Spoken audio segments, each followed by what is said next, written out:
घर गे। तू तो झूठा के बोलत रहनी जात हो। देखने मजनुआ के जात रहे बोलबो, हमरो के मनवा करा है जाके बोलबो। देखने मजनुआ के जात रहे बोलबो, हमरो के मनवा करा है जाके बोलबो। बोला बोला बाबा हरि हरि नाथ के।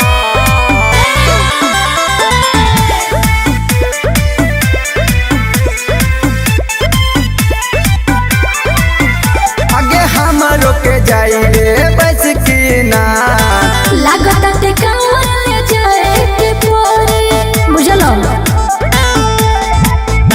आगे हमरो के जाई रे बस की ना।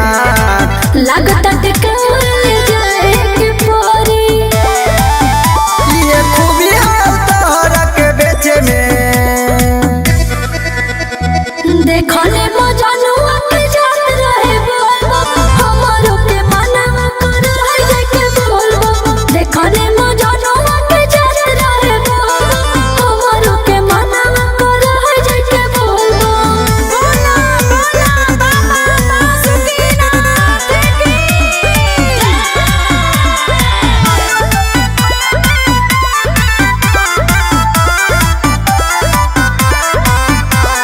बात हमर माना धानी जिद नहीं करा। एक साथ जाए हो दोनों देव घरे।